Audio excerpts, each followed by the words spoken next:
Okay, so hello guys and welcome back to my channel.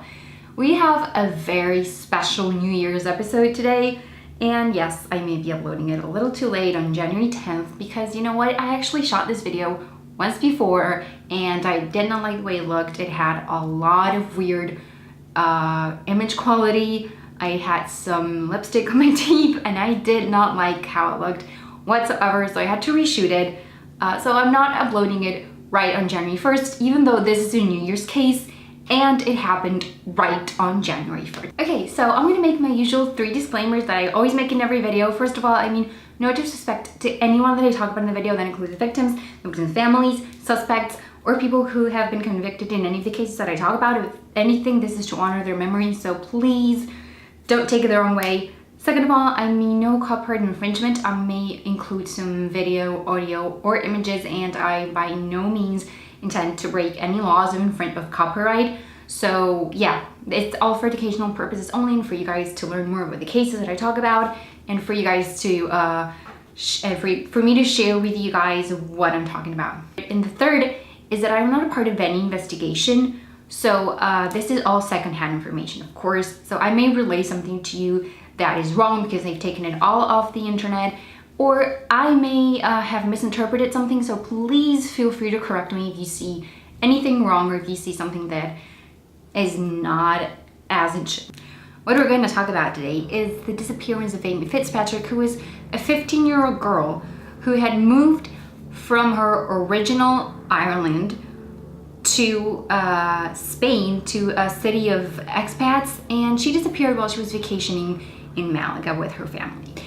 Amy moved in 2004 after her parents separated. She moved to Spain with her mom, her brother, and her stepdad. Her mom's name was Aubrey, her stepdad was called Dave, and her brother was called Dean. Amy, by all accounts, was just very unhappy in Spain.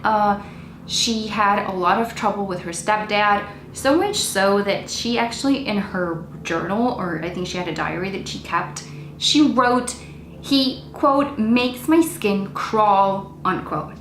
So if that doesn't tell you anything, she was just really unhappy in Spain.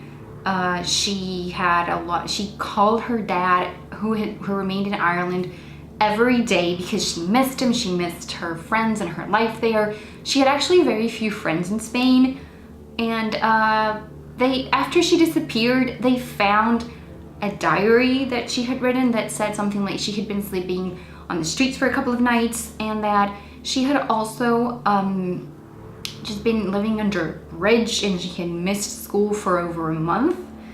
So definitely her parents were just very neglectful of her. Some of her friends' parents said that she sometimes looked disheveled, even dirty and malnourished. So definitely her mom was not taking care of her. Now, what happened in the diary, the police are not sure if it's something that happened, if it's an account of something that truly happened, or if she's just wishing or they are the emotions of a teenager who wanted to run away. But the thing is that she was not happy there at all. Of the few friends that she had in Spain, it said that she borrowed clothes from them and their parents just tried to feed her and clothe her because Amy's parents were not taking care of her whatsoever.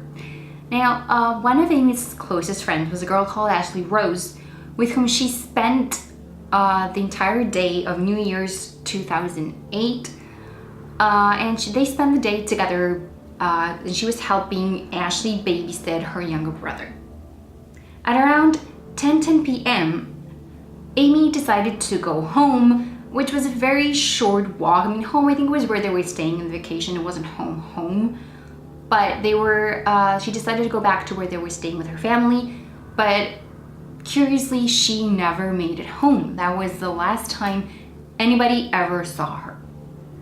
Now, her parents reported her missing on January 3rd. So imagine that this took place in the night of January 1st, and her parents waited 2 whole days before reporting her missing, which already is a huge red flag, because I think that any parent in the world, if their daughter did not turn up for 2 days, I mean, for half an hour, they would be calling the police. So definite red flag there. just remember that is a little bit of a strange thing. Now, the other weirder parts of the case, besides that there were no traces of her because she disappeared off the face of the earth, was that she had a phone on which she had called her dad. Ashley and her mom distinctly remember Ashley talking to her dad on the phone right on New Year's Day. But however, the phone showed up at Amy's house and Amy didn't. So how did that phone end up there? The phone is the weirdest part of the case. She's supposed to have 2 phones, and they distinctly remember that one of them was broken, and it's where she had all the Spanish contacts in. So she kept the one where she had all the Irish contacts, and they distinctly remember that she called her dad on that phone. And that is the same phone that showed up at her house later on, but without her. What? Now, one of the things that happened that was also weird was that one of the lawyers who was working on the case, he had his property burglarized, and the only things that they took were this phone, some papers related and documents related to the case, and that was it. Nothing else. So he could have had a lot of valuables stolen, but they didn't take anything except the phone and things related to Amy Fitzpatrick's case. Also, let me tell you that her mother received a phone call a few months after the disappearance that it was supposed to be from a man who had a heavy African American accent, who said that they would give Amy back if she gave them 500,000 euros, and when he left a phone number, and when the police tried to trace it, they were unable to. So that's also a very weird part of the investigation. Before, one of Amy's friends from Ireland, her mom, wrote a letter to the Spanish embassy saying that they were very worried about her, and that if the authorities didn't do anything, she was probably going to disappear. Hello, another red flag. I mean, Amy was just bound to be missing. I mean, what? I really think that there is not much to be said about her. I think that because obviously all public opinion is against her stepdad, because she really had a lot of problems with him. She had the whole thing made her skin crawl. Her mother was just very neglectful of her. Both of them were very neglectful of her. And she showed up at the house. I mean, the theories are that she showed up at the house, she had some kind of problem because her phone was there. So probably her parents, which I mean, I can't even begin to think that her own mother would do something like that. But her dad, her stepdad kind of had a little bit of history of violence. Amy had wanted to go to Ireland for the Christmas break and for summer holidays, but apparently for winter break, but apparently it was something that they couldn't do. Her mom said that because she wanted to stay with Dave, so they couldn't go. But the thing is that apparently Dave was not allowed to leave the country. I don't know if he wasn't allowed to leave the country, if he wasn't allowed to come back to Ireland, but there was some kind of criminal problem as to why he couldn't travel back to Ireland.